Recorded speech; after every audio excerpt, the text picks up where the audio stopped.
আজকে আমরা ত্রিকোণমিতির 7B করব। ক্লাস শুরু করা যাক।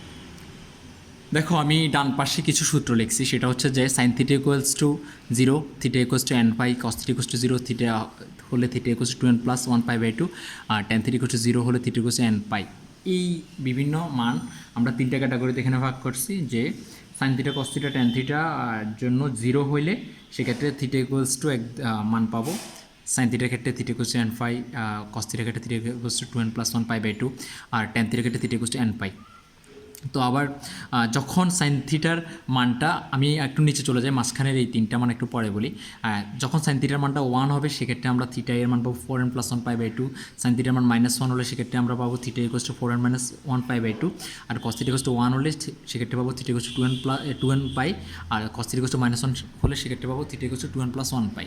তো আর খেয়াল করে দেখো, এখানে যে মানগুলো উপরে যে চারটা মান দেওয়া হচ্ছে এগুলো 0-এর জন্য, নিচে যে চারটা মান দেওয়া হচ্ছে এগুলো কিসের জন্য? 1 আর -1-এর জন্য। তাহলে এই বাকি মানগুলো কি, এই sine theta, cos theta, tan থিটার এই বাকি মানগুলো কিসের জন্য? এই বাকি মানগুলো হচ্ছে যে আমার 1 আর -1 ব্যতীত বাকি যত মান আছে, √3/2, 1/2, 4/2, 5/2, 2/5, যত ধরনের মান আছে সবগুলোর জন্য এই মাঝখানের এই তিনটা মান। ট্যান থিটার ক্ষেত্রে একটু ব্যতিক্রম, ট্যান থিটার ক্ষেত্রে সে শুধু 0 ব্যতীত বাকি সকল মানটা এর আওতাভুক্ত হয়ে পড়ে। ট্যান থিটাটা একটু ব্যতিক্রম, আমি আবারও বলি, ট্যান থিটার একটু ব্যতিক্রম, সেটা হচ্ছে যে ট্যান থিটা 0 ব্যতীত বাকি সকল মানের জন্য এই সূত্রটা প্রযোজ্য। এই সূত্রটা বাকি সকল মানের জন্য প্রযোজ্য ট্যান থিটার, যে tan theta equals to k হলে, মানে ট্যান থিটা ইকুয়ালস টু 1 হলে, -1 হলে, √3/2, 0 ব্যতীত সকল মানের জন্য tan theta equals to k বোঝায়, আর সেক্ষেত্রে theta equals to n5 plus alpha. এবার আসো আমরা বাম পাশে একটু খেয়াল করি, আমরা একটা অঙ্ক করছি। অঙ্কটা হচ্ছে যে sec square theta plus tan square theta equals to 3 tan theta. খেয়াল করে দেখো, এখানে সমান চিহ্নের পাশে দুইটা পার্ট, ডান পাশে একটা, তো তিনটা পার্টের তিনটা টার্মের ভিতর দেখতে পাচ্ছি যে দুইটা টার্মই টেনে দেওয়া আছে, তাহলে 3 নম্বর টার্মও কিছু নিয়ে যাবো, টেনে নিয়ে যাবো। তো আমি সেক স্কোয়ার থিটা কিছু নিয়ে গেলাম 1 প্লাস টেন স্কোয়ার থিটা। এখন কী হয়েছে, বাম পাশেও পাচ্ছি 2 ট্যান স্কোয়ার থিটা প্লাস 1, ডান পাশে পাচ্ছি 3 ট্যান থিটা। একটা জিনিস খেয়াল করো, এরকম যখন আমরা দেখি যে এই ধরনের টার্ম আমাদের সামনে আসছে, একই ধরনের তিনটে টার্ম আসছে, একই ধরনের তিনটে টার্ম ম্যাক্সিমামের ক্ষেত্রে দেখা যায় যে মিডল টার্ম ফ্যাক্টর হয়। তো আমি কী করলাম, 3 ট্যান থিটাকে বাম পাশে নিয়ে আসলাম, তো সেক্ষেত্রে আমি কী পাচ্ছি 2 tan square theta minus 3 tan theta plus 1। এরপরে 3 ট্যান থিটাকে কী করলাম, 3 ট্যান থিটাকে 2 tan square theta minus 2 tan theta minus tan theta plus 1 equals to কত, 0। এরপর আমি দেখতেছি যে এই টার্ম আর এই টার্ম থেকে 2 ট্যান থিটা কমন নেওয়া হচ্ছে। এখানে আমি একটু জায়গা না থাকার কারণে একটু উপরে লিখছি, যে 2টা নিচে লিখছি, ট্যান থিটা উপর লিখছি। এইটা আর এই টার্ম থেকে আমি কী কমন নিলাম, 2 ট্যান থিটা কমন নিলাম। 2 ট্যান থিটা কমন নিলে এখানে কত পাচ্ছি, এখানে 2 ট্যান থিটা কমন নিলে এখানে পাবো ট্যান থিটা, আর এখান থেকে 2 ট্যান থিটা কমন নিলে কত পাবো, 1, আর মাঝখানে মাইনাস আছে এই জন্য মাইনাস। খেয়াল করে দেখো, এখানে ট্যান থিটা আর 1 থেকে আমি কত কমন নিব, -1 কমন নিব। মাইনাস ট্যান থিটা থেকে -1 কমন নিলে থাকবে কত, ট্যান থিটা, আর 1 থেকে -1 কমন নিলে কী পাবো, -1। এরপর আসি, আমি পাচ্ছি কি 2 ট্যান থিটা -1, 2 ট্যান থিটা -1, আর হচ্ছে ট্যান থিটা -1। এবার আসি, আমি দুইটা মান পাচ্ছি, হয় 2 ট্যান থিটা -1-এর জন্য একটা, আর ট্যান থিটা -1-এর জন্য একটা। তো 2 tan theta -1 equals to 0, tan theta equals to half. Tan theta equals two হাফে নিয়ে যাওয়ার মূল কারণটা হচ্ছে, খেয়াল করে দেখো, এখানে আমি যতগুলো টার্ম লিখছি সবগুলোর ক্ষেত্রে সহগ কত, 1। এই জন্য ট্যান থিটার সাথে সহগটাকে আমার কত করা লাগছে, 1 করা লাগছে। 1 করার পর আমরা দেখলাম যে ট্যান থিটার মান আসছে কত, হাফ। আমি এটা আগেই বলছিলাম যে ট্যান থিটার মান 0 ব্যতীত বাকি সকল মান, 1 বলি, -1 বলি, হাফ বলি, সকল মান এই tan theta equals to k এর আওতাভুক্ত হবে, tan theta equals to k এর আওতাভুক্ত হবে। তো tan theta equals to k হলে সেক্ষেত্রে theta equals to n5 plus alpha. তো ট্যান থিটা ইকুয়ালস টু আমি কত পাইলাম, হাফ। আবার আমি আরেকটা জিনিস ক্লিয়ার করি, এক্ষেত্রে বাম পাশে আর এই পাশে আমি একটা জিনিস একটু বক্স বন্দি করি, সেটা হচ্ছে যে আমরা এই পাশে পাচ্ছি সমান চিহ্ন, এই পাশে পাচ্ছি ট্যান থিটা, আর এই পাশে পাচ্ছি হাফ।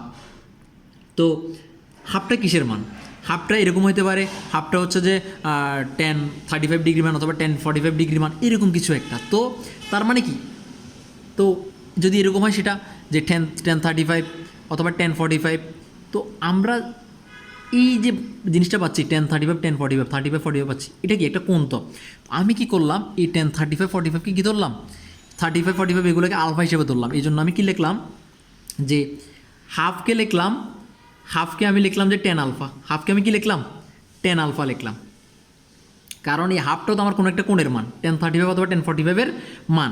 তো একটা জিনিস খেয়াল করো, আমি এখানে 35 ভার্সেস 45 তো একটা কোণের মান, তো 35-45কে আমরা যে একটা ইয়া দ্বারা ডিনোট করতে পারি, একটা প্রতীকের মাধ্যমে ডিনোট করতে পারি, সেটা হচ্ছে যে আলফা। তো আমি এটাকে ধরলাম যে 10 আলফা ধরলাম। 35-45 এই যে সংখ্যা 35-45 এই যে কোণ, এটাকে আমি কী দ্বারা ডিনোট করলাম, আলফা দ্বারা। তাহলে আমি কী লিখবো, তাহলে আমি কী পাবো তখন 10 আলফা। তো এখন আমি 10 আলফা কার মান ধরতেছি, হাফের মানই তো হাফের মান কত পাইছি 10 আলফা। তো 10 আলফা কার মান পাইছি, হাফের মান কত ধরছি 10 আলফা। তাহলে আলফা ইকুয়াল টু কত 10 inverse half, alpha equal to কত পাইলাম 10 ইনভার্স হাফ পাইলাম। তো খেয়াল করে দেখো এখানে আমি কী করলাম 10 থিটা ইকুয়াল টু হাফ পাইলাম, theta equal to 10 inverse half. তো theta equal to 10 inverse half, alpha equal to কত 10 ইনভার্স হাফ। আর আমার মেন যে সূত্র, যে আমি বলছিলাম যে 10 থিটার মান 0 ব্যতীত বাকি সকল মানের জন্য 10 থিটা ইকুয়াল টু কে এর আওতাভুক্ত হবে, সেক্ষেত্রে থিটা ইকুয়াল টু কত পাবো n পাই প্লাস আলফা। তো থিটা ইকুয়াল টু কত পাইলাম n পাই প্লাস আলফা। তো আলফাটাও ধ্রুবক মান, আর এনটা হচ্ছে নির্ভর করবে যে আমি এনের মান 1 বসাবো 2 বসাবো 3 বসাবো। এটা হচ্ছে যে স্বাভাবিক সংখ্যা, এনের মানটা কি স্বাভাবিক সংখ্যা। তো সেক্ষেত্রে n5 প্লাস আলফা। তো আমার এখানে মূলত বসাতে হবে কার মানটা, আলফার মানটা। আর আলফার মানটা আমি কত পাইছি 10 ইনভার্স হাফ পাইছি। তো আমি আলফার জায়গায় কত বসাইলাম 10 ইনভার্স হাফ বসাইলাম। সেক্ষেত্রে আমার থিটা কত আসলো n5 প্লাস 10 ইনভার্স হাফ, এটাই আমার উত্তর। এরপরে আমার টার্ম আরও একটা রয়ে গেছে, সেটা হচ্ছে কি tan থিটা মাইনাস 1। আমি এটা বলছিলাম tan থিটা মাইনাস 1 হলে সেক্ষেত্রে কী আসবে, tan থিটা যদি -1 হয় সেক্ষেত্রে কী আসবে, tan থিটা যদি -1 হয় সেক্ষেত্রে tan থিটা ইকুয়াল টু কত আসবে 1 আসবে। আমি আগেই বলছি যে জিরো ব্যতীত বাকি সকল মান এই tan theta equal two k এর আওতাভুক্ত হবে, সেক্ষেত্রে থিটা ইকুয়াল টু কত পাবো n5 প্লাস আলফা। আমি এই 2 tan থিটা -1টা যেভাবে 2 tan থিটা -1 থেকে যেভাবে theta equal two n5 plus 10 inverse half বের করছি, একই রকমভাবে আমি tan থিটা ইকুয়াল টু -1 থেকেও কী বের করবো, থিটা এর মানটা বের করব। এটা আশা করি তোমরা নিজেরা করে নিবে।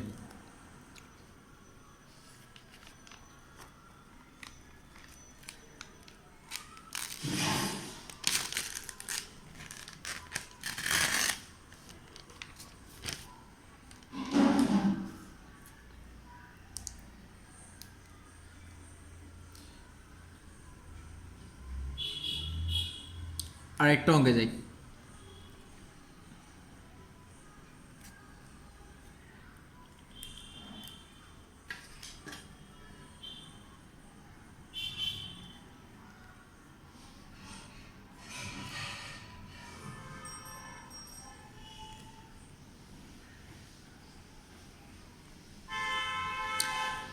এটাতে একটা যদি খেয়াল করি এই অঙ্কটার ক্ষেত্রে, সেক্ষেত্রে আমরা একটা জিনিস দেখবো, সেটা হচ্ছে যে এই অঙ্কটার ক্ষেত্রে আমরা একটা জিনিস দেখব, সেটা হচ্ছে যে সবসময় এটা মনে রাখবা, এরকম যদি 3টে টার্ম থাকে সেক্ষেত্রে একটা টার্মের উপর এখানে পাওয়ার থাকে বেশি থাকবে আর একটা পাওয়ার কম থাকবে। তো এখানে 10 এর পাওয়ার 2 আর এখানে সেকের পাওয়ার কত 1, যেটার পাওয়ার কম তার মতো আমাকে এটাকে করতে হবে। দেখো এখানে সেকের পাওয়ার কম, তার মানে 10 স্কয়ার 3 নিয়ে যেতে হবে, সেকে নিয়ে যেতে হবে। যেটার পাওয়ার কম তার মতো আরেকটা যেটা আছে বেশি পাওয়ারওয়ালা যেটা আছে ওইটাকে এটার মতো করতে হবে। তার মানে কি 10 স্কয়ার 3 নিয়ে যেতে হবে, সেকে নিয়ে যেতে হবে। তো 10 স্কয়ার 3 মান আমরা কি জানি, sec স্কয়ার থিটা -1।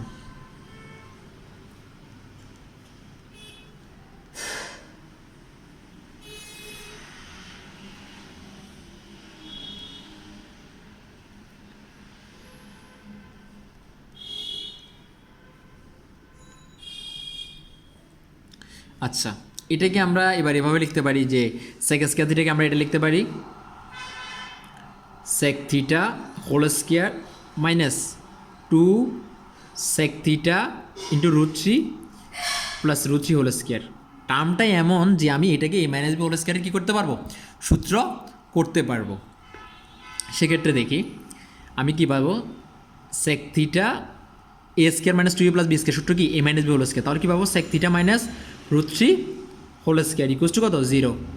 উভয়সে বর্গমূল করলে কী পাবো sec theta minus √3 equal to কত 0, sec থিটা ইকুয়ালস টু কত √3। আমরা এখানে ডান পাশে sec থিটার কোনো সূত্র পড়িয়ে নেই, পড়ছি কি সূত্র cos থিটা। তো sec থিটাকে আমরা কিসে নিয়ে যেতে পারতেছি cos থিটাতে। তো sec থিটাকে আমি কি লিখব 1/cos থিটা ইকুয়ালস টু √3। সুতরাং cos থিটা ইকুয়ালস টু 1/√3। এবার আসি cos থিটার মান পাইছি কত 1/√3। এখানে cos এর ক্ষেত্রে 3 ধরনের মান আছে। যখন cos থিটা ইকুয়ালস টু 0 আসবে সেক্ষেত্রে সূত্র হবে থিটা ইকুয়ালস টু 2n + 1π/2। আমরা কি এখানে cos থিটা ইকুয়ালস টু 0 পাইছি, পাই নাই, তাহলে এই সূত্রটা খাটবে না। এবার আসি cos থিটা ইকুয়ালস টু যদি -1 হয় সেক্ষেত্রে থিটা ইকুয়ালস টু 2n + 1π। আমি কি এখানে cos থিটা ইকুয়ালস টু -1 পাইছি না, তো তাহলে এই ক্ষেত্রে সূত্রটা কি খাটবে না। আমি কি cos থিটা ইকুয়ালস টু 1 পাইছি, তাও পাই নাই, সেক্ষেত্রে আমার এই সূত্রটা কি খাটবে না। তাহলে কোন সূত্রটা খাটবে cos theta equals two k। cos থিটার ক্ষেত্রে 0 হইলে সূত্র আছে, 1 হলে সূত্র আছে, -1 হলে সূত্র আছে, কিন্তু এই তিনটার জন্য আমার এই জিনিসটা খাটতেছে না। বাকি আছে আর একটা, যেটার ভিতর এই 0 1 -1 ব্যতীত বাকি সকল মান কারো আওতাভুক্ত cos theta equals two k এর আওতাভুক্ত। তার মানে আমার এখানে cos থিটা ইকুয়ালস টু 1/√3 কে আমি কি ধরতে পারি cos theta equals two k ধরতে পারি। আমি 1/√3 কে কি ধরতে পারি k ধরতে পারি। আমি আবারও বলে দিই, এই অঙ্কগুলোর ক্ষেত্রে আমাকে বাম পাশেরটা হচ্ছে যে আমার cos থিটা, ডান পাশেরটাও তো আমার কোনো একটা কিছুর মান, মানে এরকম যে আমার ডান পাশেরটা মনে করো এটা হচ্ছে যে cos 65 ডিগ্রি অথবা cos 70 ডিগ্রি। তো আমার এই 65 70 এগুলো তো একটা কোণেরই মান, তো আমি ওই কোণটাকে ধরে নিলাম কত আলফা, cos আলফা ধরে নিলাম। তো সেক্ষেত্রে খেয়াল করে দেখো আমি এই 1/√3 এটাকে কত ধরলাম cos আলফা ধরলাম, কারণ হচ্ছে 1/√3 তো আমার cos 60 অথবা cos 70 এরকম কোনো কিছুরই মান হবে, এটা আমি ধরে নিছি, এটা কোনো এক্সাক্ট মান না, তো এরকম কোনো কিছুরই মান হবে। তো আমি সেই জায়গায় এটাকে কত ধরলাম cos আলফা, তার মানে আমি 1/√3 কত ধরলাম cos আলফা ইকুয়ালস টু 1/√3, আর আলফা ইকুয়ালস টু কত cos ইনভার্স 1/√3। আচ্ছা আমি আরেকটা জিনিস বলে রাখি, আমি cos থিটা ইকুয়ালস টু এটাকে যখন কে ধরছি সেক্ষেত্রে আমার সূত্র হবে কত theta equals to 2nπ ± alpha. এনটা হচ্ছে যে একটা এনটা হচ্ছে যে আমার স্বাভাবিক সংখ্যা, আমি ইচ্ছা মতো মান নিব। এনের মান 1 হলে সেক্ষেত্রে কোন এক ধরনের হবে, এনের মান 2 নিলে সেক্ষেত্রে কোন এক ধরনের হবে। এটা হচ্ছে কোয়াড্র্যান্টের কারণে, এনের মানটা মূলত আসে কিসের কারণে কোয়াড্র্যান্টের কারণে। তো এখন এই যে আলফাটা, সেক্ষেত্রে আমি একটা জিনিস, তাহলে আমার কী মান লাগতেছে আলফার মানটা লাগতেছে। তো আমরা এখানে 2nπ a ± খেয়াল করে দেখো, আমি একটা জিনিস ক্লিয়ার করি, সেটা হচ্ছে যে এই cos থিটাকে আমরা আবার এটাও বলতে পারি থিটা ইকুয়ালস টু কত cos ইনভার্স 1/√3। দেখো theta equals to cos inverse 1/√3, alpha equals to cos inverse 1/√3। এখন আমি দেখো এই আলফার মানটা আমি কত পাইছি, আলফার মান আমি কত পাইছি cos ইনভার্স √3 1/√3। এটা হচ্ছে আমার কাঙ্ক্ষিত উত্তর।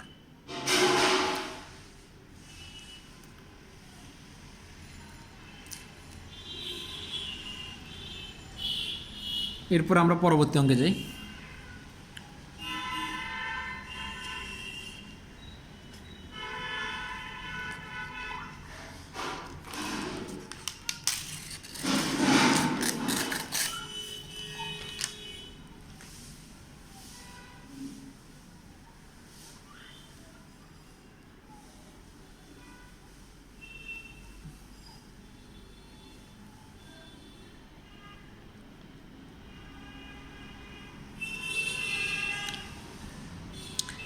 sin স্কয়ার টু থিটা মানে 3 cos থিটা ইকুয়ালস টু কত পাইছি 0 পাইছি।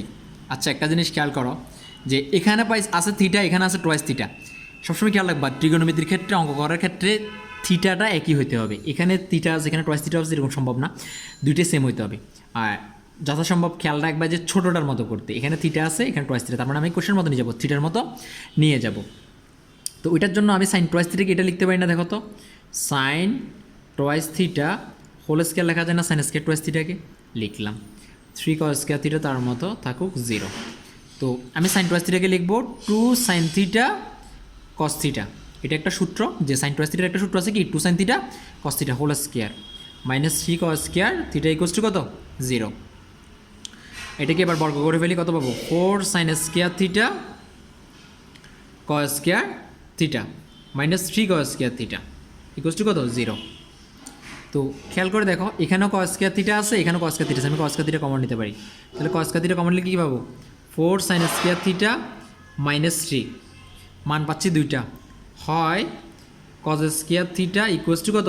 0, তার মানে কস থিটা ইকুয়ালস টু কত? 0। এবার আসো খেয়াল করে দেখো কস থিটা ইকুয়ালস টু 0 হলে সূত্র কত? Theta equals to 2n + 1 π/2। সূত্রগুলো খুব সুন্দর করে মুখস্থ রাখবা। তাহলে থিটা ইকুয়ালস টু কত পাবো? 2n + 1 π/2। এখানে কোনো ঝামেলা নেই। এখানে যদি আলফা বের করতে বলতো সেক্ষেত্রে আমরা এই মানটা থেকে আলফাটা বের করে কোথায় বসাতাম? এখানে বসাতাম। তো আমাকে যেহেতু যখন কস থিটা ইকুয়ালস টু 0 বলবে তখন আমাকে কি আলফার কোনো চিহ্নই নাই। সূত্রের ক্ষেত্রে খেয়াল করো, দেখো শুধু 2n + 1 π/2 লেখা আছে, কোনো আলফা লেখা নাই। এই কারণে এখানে কোনো আলফার মান বের করা লাগবে না, যা আছে সেটাই আমার কি উত্তর। এবার আসি এই টার্মটার ক্ষেত্রে 4 সাইন স্কয়ার -3 ইকুয়ালস টু কত? 0। এক্ষেত্রে থেকে আমি পাবো sign theta equals two 3/4 sign theta equals two ±√3/2। মান কয়টা পাইলাম? দুইটা পাইলাম। খেয়াল করে দেখো সাইন থিটার মান আছে তিনটা। সাইন থিটা ইকুয়ালস টু 0 আছে, সরি 4টা আছে। সাইন থিটা ইকুয়ালস টু 0 আছে, সাইন থিটা ইকুয়ালস টু 1 আছে, সাইন থিটা ইকুয়ালস টু -1 আছে। এটা সাইন থিটা ইকুয়ালস টু 0 এর ভিতরেও পড়ে না, কারণ হচ্ছে সাইন থিটা ইকুয়ালস টু আমরা কত পাইছি? √3/2 পাইছি, তার মানে এটা হবে না। তারপর দেখো সাইন থিটা ইকুয়ালস টু 1, এখানে আছে কত? সাইন থিটা ইকুয়ালস টু √3/2, তাহলে এটার আওতাভুক্ত না। আরেকটা আছে কত? সাইন থিটা ইকুয়ালস টু -1, আর এখানে আছে সাইন থিটা ইকুয়ালস টু ±√3/2, এটারও আওতাভুক্ত না। তাহলে আওতাভুক্ত কার? আওতাভুক্ত হচ্ছে যে এই sign theta equals to k এর আওতাভুক্ত। কার আওতাভুক্ত? Sign theta equals to k এর আওতাভুক্ত। তো সেক্ষেত্রে আমি এটাই পড়ছিলাম যে আমি এটা বলছিলাম যে আমরা এই যে মানটাকে এক্ষেত্রে আমরা ধরবো সাইন থিটা ইকুয়ালস টু এটাকে, এই মানটাকে আমি আগে বলছিলাম যে এই √3/2 আমার কোনো একটা কোণেরই তো মান, সাইন 35 অথবা সাইন 60 এরকম কোনো একটা কিছুরই তো মান। তো আমি এই কোণটাকে আলফা ধরবো। কত ধরবো? Alpha, sine alpha. তাহলে আমি ±√3/2টাকে ধরলাম যে সাইন আলফা ইকুয়ালস টু কত ধরলাম? ±√3/2। তাহলে খেয়াল করে